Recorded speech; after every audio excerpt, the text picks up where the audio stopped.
है, जहां पुलिस ने पतरा टोली के युवा व्यवसायी शुभम साहू हत्याकांड का महज 40 घंटे के भीतर खुलासा कर दिया है।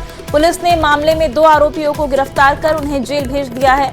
आरोपियों के पास से हत्या में इस्तेमाल किया गया देसी कट्टा, एक जिंदा कारतूस और एक मोबाइल भी बरामद किया गया है। बता दें कि 30 जुलाई को दुकान में घुसकर शुभम की गोली मारकर हत्या कर दी गई थी।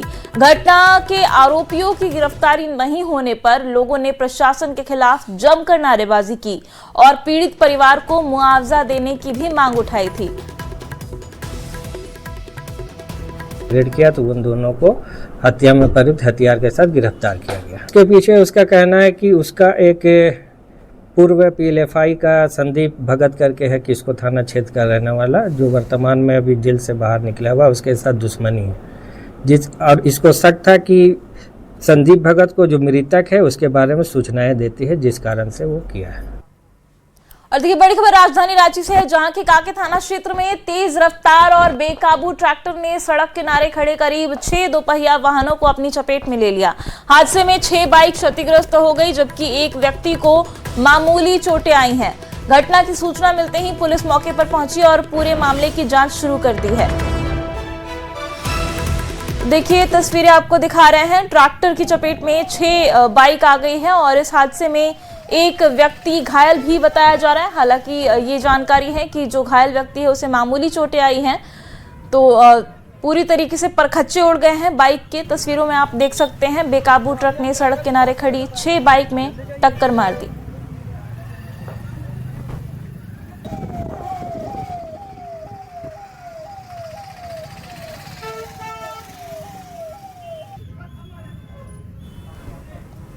और देखिए हजारीबाग से बड़ी खबर है, जहां चौपारण NH-19 स्थित दनुआ घाटी में लगातार हुए सड़क हादसे से चिंता बढ़ गई है। अलग अलग समय पर हुई 3 दुर्घटना में कुल 9 गाड़ियां क्षतिग्रस्त हो गई हैं। हादसे में वाहन चालक सहित 2 लोग गंभीर रूप से घायल हो गए। वही घटना के बाद नेशनल हाईवे पर लंबे समय तक जाम लगा रहा। मौके पर पहुंची पुलिस जाम हटाने और यातायात को सामान्य कराने में जुटी रही। तो तस्वीरें आपकी स्क्रीन पर दिखा रहे हैं। देखिए हादसों का एक अड्डा बन गया है ये जो नेशनल हाईवे है, और किस तरीके से गाड़ियां लगातार यहां पर हादसे का शिकार हो रही हैं, उसकी तस्वीरें आपकी स्क्रीन पर।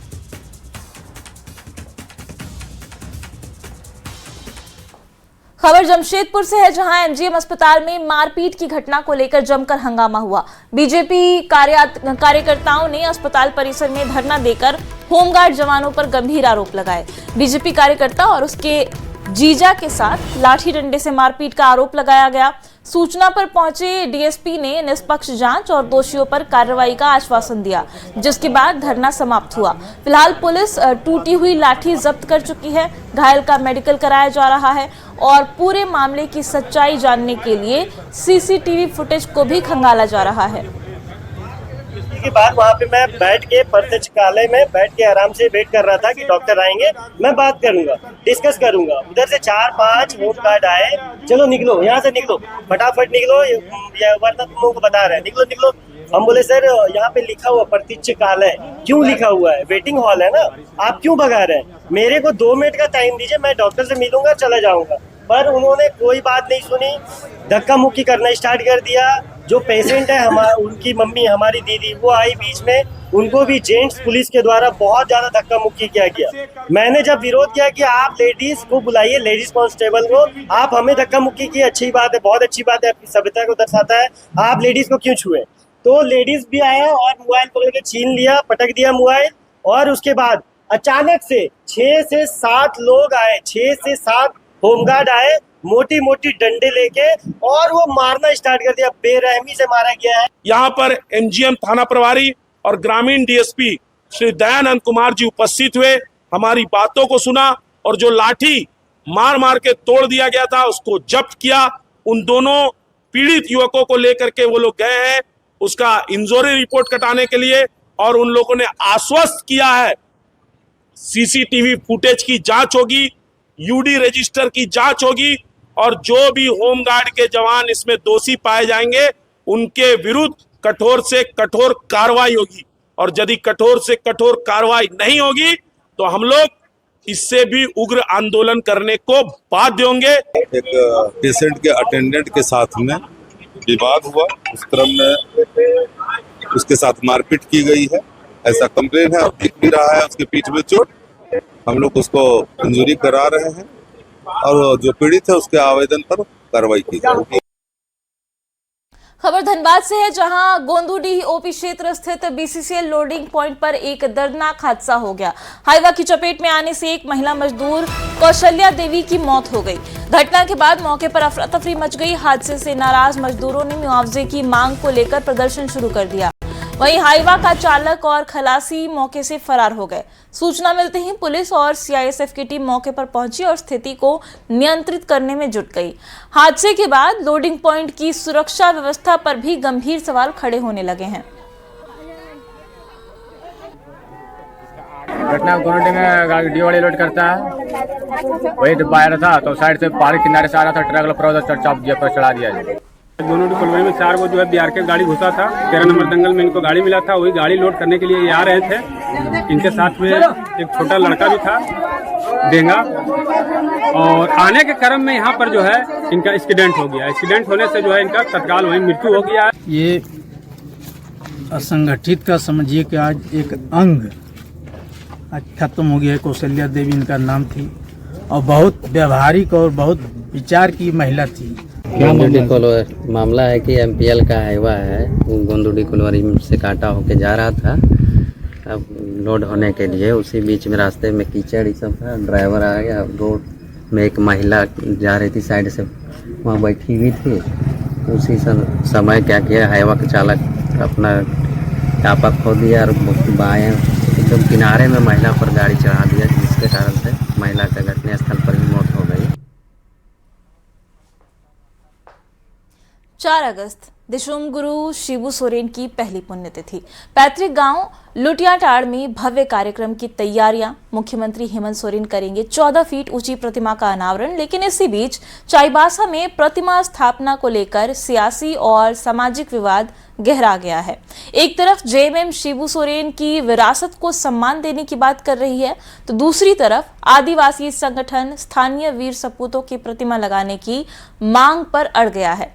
लेकिन बड़ा सवाल यह है कि क्या श्रद्धांजलि का कार्यक्रम अब सियासी टकराव का कारण बनता जा रहा है? ये रिपोर्ट देखिए। गुरुजी की प्रतिमा पर महासंग्राम, चाईबासा बना टकराव का मैदान। विरोध प्रदर्शन, कई प्रदर्शनकारी हिरासत में। बड़ा सवाल, श्रद्धांजलि या सियासी जंग? आखिर विरासत पर विवाद क्यों? झारखंड आंदोलन के सबसे बड़े चेहरों में शुमार दिशोम गुरु शिबू सोरेन, जिनके नेतृत्व में अलग झारखंड की लड़ाई ने नई दिशा पाई। 4 अगस्त को उनकी पहली पुण्यतिथि है। इसे लेकर उनके पैतृक गांव लुटियाटांड में तैयारियां अंतिम दौर में है। मुख्यमंत्री हेमंत सोरेन यहां गुरुजी की 14 फीट ऊंची प्रतिमा का अनावरण करेंगे। हजारों लोगों के जुटने की संभावना है और पूरे इलाके को भव्य तरीके से सजाया जा रहा है। जेएमएम का दावा है कि दिशोम गुरु का योगदान राज्य के इतिहास में अमीट है और उनकी पहली पुण्यतिथि को ऐतिहासिक बनाया जाएगा। लेकिन पुण्यतिथि से पहले चाईबासा का बाईपास चौक विवाद का केंद्र बन गया है। ये सिर्फ ये जो नाटक और नौटंकी, इसके पीछे इनकी नीयत में खोट है। ये शहीदों को सम्मान देने का नीयत नहीं हो सकता है। प्रस्तावित शिबू सोरेन की प्रतिमा को लेकर चाईबासा में जेएमएम और कई आदिवासी संगठन आमने सामने आ गए हैं। आदिवासी हो समाज महासभा, मानकी मुंडा संघ और अन्य संगठनों का कहना है कि कोल्हान की धरती पर पहले स्थानीय वीर सपूतों को सम्मान मिलना चाहिए। इसी मांग को लेकर संगठनों ने पद यात्रा निकाली और बाईपास चौक पहुंचकर विरोध प्रदर्शन किया। स्थिति तनावपूर्ण होते देख प्रशासन ने भारी पुलिस बल तैनात कर दिया। प्रदर्शन के दौरान कई लोगों को हिरासत में लिया गया और पूरे इलाके को सुरक्षा घेरे में बदल दिया गया। फिलहाल प्रशासन लगातार हालात पर नजर बनाए हुए है। अवसर है सभी को सम्मान देने का और उनको भी हमने यही अनुरोध किया है कि आप उचित स्थान का तय करें। जिला प्रशासन उसके लिए सतत आपके साथ, इन्हीं के साथ जो है इनका प्रोटेस्ट इसी बिंदु पर था कि सभी का मौका मिले, तो हम लोग ने सबको मौका देने का प्रयास किया है। इसी बीच मामला सियासी रंग भी ले चुका है। जेएमएम ने विरोध के पीछे बीजेपी और आरएसएस का हाथ होने का आरोप लगाया है। वहीं बीजेपी का कहना है कि दिशोम गुरु शिबू सोरेन का योगदान पूरे झारखंड के लिए ऐतिहासिक है और उनका सम्मान राजनीति से ऊपर होना चाहिए। तमाम झारखंड के लोग उन्हें श्रद्धांजलि अर्पित करेंगे। वो जहाँ कहीं भी हैं, अपना आशीर्वाद झारखंडियों पर, झारखंड पर को मिलता रहे। देखिए, शिबू सोरेन जी दिशोम गुरु के रूप में जाने जाते थे। अलग राज्य के आंदोलन में उनकी महती भूमिका थी। बहुत ही गरीब परिवार में उनका जन्म हुआ था। जब वो छोटे थे तो महाजनों ने उनके पिता की हत्या कर दी थी। वहाँ से फिर वो महाजनों के खिलाफ संघर्ष करते हुए राज्य के मुख्यमंत्री तक बने। तो उनका जो संघर्ष वह अद्वितीय है। उनको हमारी भी श्रद्धांजलि और हम भी श्रद्धासुमन अर्पित करते हैं।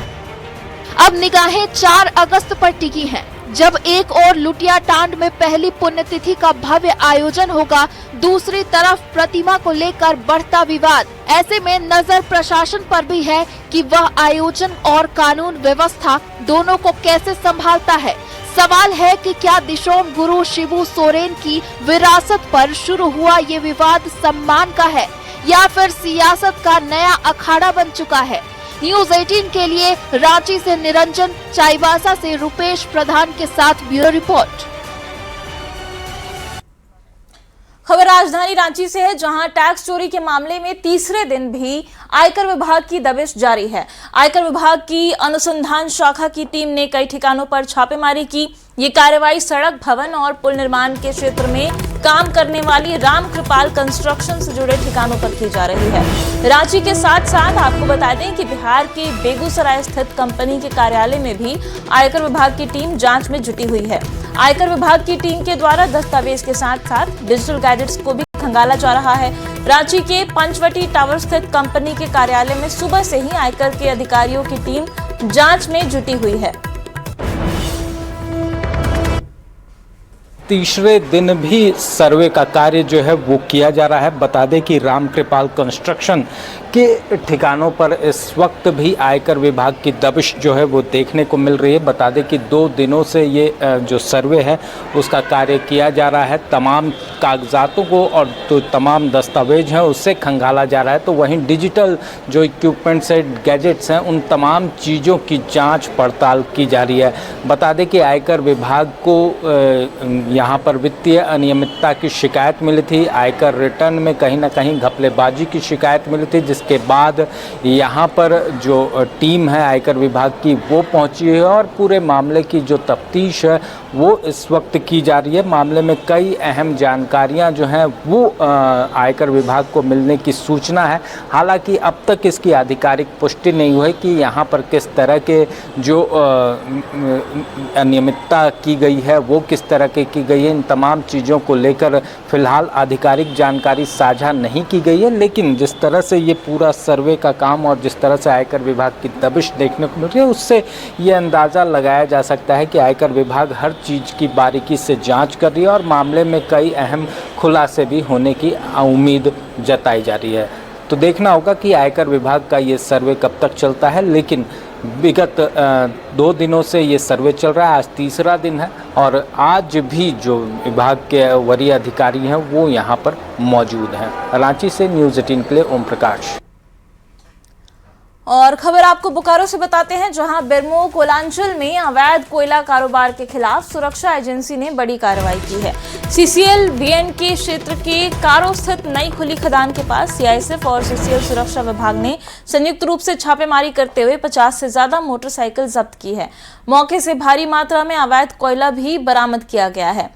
MMDR एक्ट के तहत की गई इस कार्रवाई के बाद अवैध कारोबार से जुड़े लोगों में हड़कंप मच गया है। सुरक्षा एजेंसियों ने साफ संकेत दिया है कि अवैध खनन और कोयला कारोबार के खिलाफ अभियान आगे भी जारी रहेगा।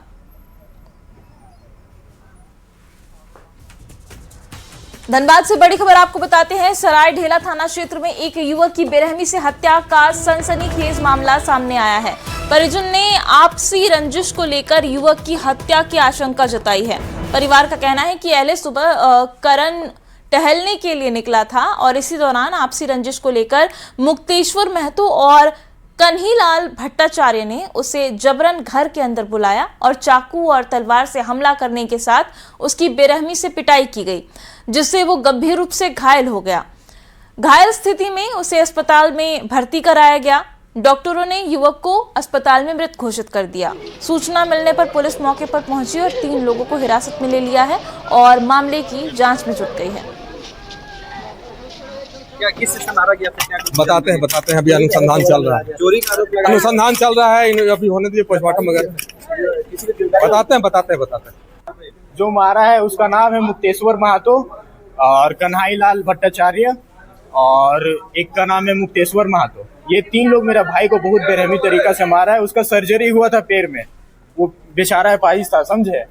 तो उसका पैर का जो पट्टी होता है ना, उसमें लात से कचड़ा गया है उसको, तरवाल से, आरी से, मतलब जो भी मिला ना उससे मार दिया उसको। उसका घर में मैंने लड़का मैंने भोरे निकला, समझे ना, तो ये लोग शक का द्वारा घर में ढुका के रात भर छुरी चाकू पूरा शरीर में ये लोग उसको मार के पूरा अंधोर करके और हमारे घर के पास उसको लटा दिया गया, जैसे कोई पता ना चले। लड़का में जब हम सुबह गए अपने भाई के पास तो देखे कि मेरे भाई पे सांस उस कुछ नहीं, मैंने हल्का हल्का सांस चल रहा था, तो उसको हम बोले करण कौन मारा? बोला ये आदमी मारा है। जेपीएससी और जेएसएससी की परीक्षा में कथित गड़बड़ी मामले को लेकर बीजेपी ने लातेहार समाहरणालय स्थित उपायुक्त कार्यालय के सामने जोरदार प्रदर्शन किया। प्रदर्शन में बीजेपी युवा मोर्चा के कार्यकर्ताओं के साथ पार्टी के कई वरिष्ठ नेता और कार्यकर्ता भी शामिल रहे। इस दौरान राज्य सरकार के खिलाफ जमकर नारेबाजी की गई। उन्होंने सरकार से पूरे मामले की निष्पक्ष और उच्च स्तरीय जांच कराने, दोषियों की शीघ्र गिरफ्तारी और कड़ी कार्रवाई करने के साथ ही नैतिक जिम्मेदारी लेते हुए मुख्यमंत्री हेमंत सोरेन से इस्तीफा देने की मांग की है। झारखंड के हमारे छात्र, हमारे भैया आज रांची में बैठे हुए हैं, कोई उनको सुनने के लिए तैयार नहीं है। हर तरफ भय, भूख, भ्रष्टाचार व्याप्त है। जेपीएससी का जो एग्जाम था वो अभी समाप्त हो गया, सभी बिल्कुल ही परेशान हैरान हैं। उनके समर्थन में आज हम लोग यहाँ पर डीसी साहब से मिलकर माननीय हेमंत सोरेन जी मुख्यमंत्री झारखंड सरकार से इस्तीफा की मांग करेंगे एवं एल खंग्याते जो सीबीआई के द्वारा जिन्हें जांच किया जा रहा है, जो जेपीएससी के डायरेक्टर थे, उनके खिलाफ भी एफआईआर हो, ऐसा मांग करने के लिए हम लोग जा रहे हैं ज्ञापन देने। हम लोग जो झारखंड में छात्र जो आंदोलन कर रहे हैं उसकी समर्थन में आज हम लोग भारतीय जनता पार्टी उतरे हुए हैं पूरे प्रदेश में, और आज हम लोग उपायुक्त महोदय को ज्ञापन सौंप रहे हैं कि छात्र का जो मांग है उसको पूरा किया जाए। खबर देवघर से है, जहां गोड्डा सांसद डॉक्टर निशिकांत दुबे ने वैद्यनाथ मेडिकल ट्रस्ट अस्पताल का उद्घाटन किया। निशिकांत दुबे ने देवघर के स्वास्थ्य क्षेत्र में एक ऐतिहासिक पहल बताया है। सांसद ने बताया कि फिलहाल अस्पताल में 150 बेड की व्यवस्था तैयार की गई है। वहीं मार्च अप्रैल तक इसे विस्तारित कर 700 बेड का अत्याधुनिक अस्पताल बनाया जाएगा। हिंदुजा अस्पताल मुंबई का सबसे पुराना प्रतिष्ठित अस्पताल और वो देवघर में बाबा वैद्यनाथ मेडिकल ट्रस्ट के साथ फिलहाल 150 बेड का और मार्च अप्रैल तक 700 बेड का ये अस्पताल बनकर तैयार हो जाएगा और वो अस्पताल चलाएगा। अब ये देवघर, संथालपन्ना, पूरे ईस्टर्न इंडिया के लिए बड़ी खुशखबरी है कि all India institute of medical science था, एम्स था, एम्स के बाद ये दूसरा बड़ा ब्रांड हिंदुजा आ गया यहाँ, जहाँ लोगों को सुविधा मिलेगी।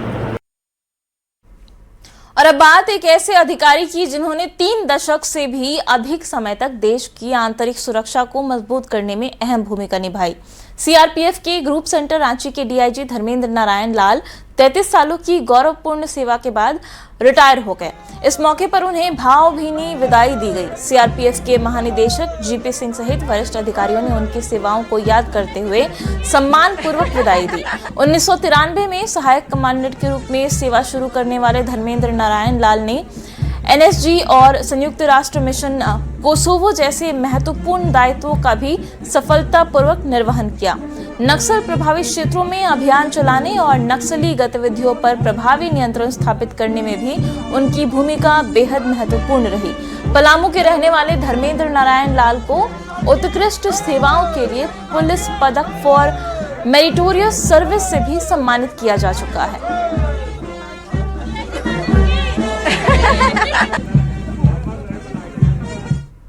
विश्व प्रसिद्ध श्रावणी मेला 2026 के दौरान श्रद्धालुओं की सुविधा और सुरक्षा को लेकर देवघर जिला प्रशासन पूरी तरह सतर्क है।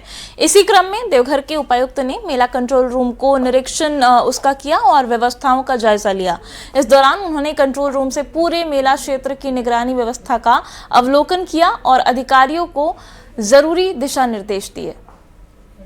मेला कंट्रोल रूम जो है हमारा IMCR, वो एक बहुत ही इम्पोर्टेंट टूल है।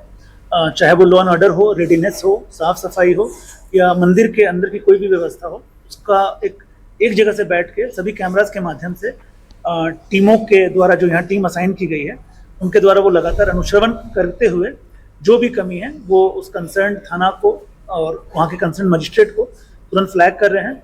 और कोई भी संभावित अगर भीड़ ज़्यादा होने वाली है या कहीं पे कोई सुविधा अभी भी बाकी रह गई है, चाहे वो कारपेट का हो, शौचालय का हो, तो वो सब हमारे कैमराज में आ रहा है और वो तुरंत बिना समय गंवाए उनको फ्लैग कर दे रहे हैं